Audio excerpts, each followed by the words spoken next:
So, what's the relevance of Israel? Well, we're sitting in Tel Aviv and discussing issues relating to universal theology. What is meaning in the 21st century against the backdrop of incredible developments, where, unlike any time in the history of humankind, so much so that it may even be called, redemption or utopia, or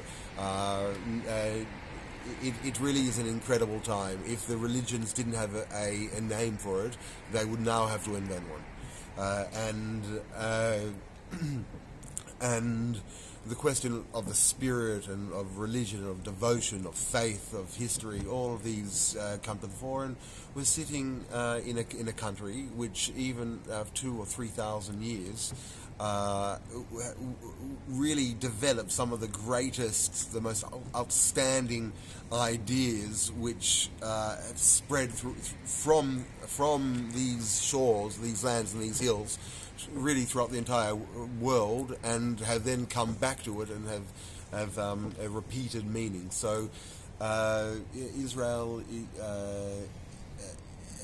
is dealing with some incredible challenges around the Middle East. It's with all the turmoil of the Arab Spring, and it is in many ways a bastion, and it is in many ways employing, first of all, the rule of law, which is an incredible tool, and also the rules of the alphabet of language, and the rules of grammar, and the architectural rules, and the interpersonal rules, and rules of accommodation, of cosmopolitanism, norms, cultures. So Israel, in many ways, it is influenced certainly by Christianity and European and Western and American norms and behaviors, but they in turn had their antecedents in the Bible. And certainly Israel is influenced by the Arab and Islam and Eastern influences in many ways. So it is an amalgamation, but it is also authentically its own. That its influences were not from distance of many places, which is often important for deaths to occur, but it actually occurred from its past, and from its almost from its shattered and refracted and returning past.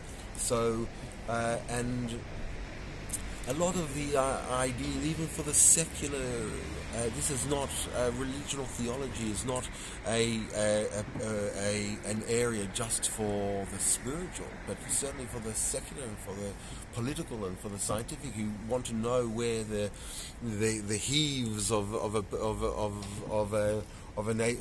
a nation's thinking is. It is tradition and ritual and prayer are the proverbial grail for the socially blind, and the ideas which are in the archives of theology and in the Israelite archive. Are those which have really animated the world and really can now inform the present situation that Israel is in, which we really is navigating, peace in the region and rallying science and technology for the people, for the region's benefit, and bringing about legal stability and status quos and understandings with its neighbours, and for sharing and for mutual prosperity. So these need very robust intellectual ideas which have proven themselves historically, and therefore the relevance of Israel is in its the ideas and the great ideas that it has brought and still are running fresh in its veins.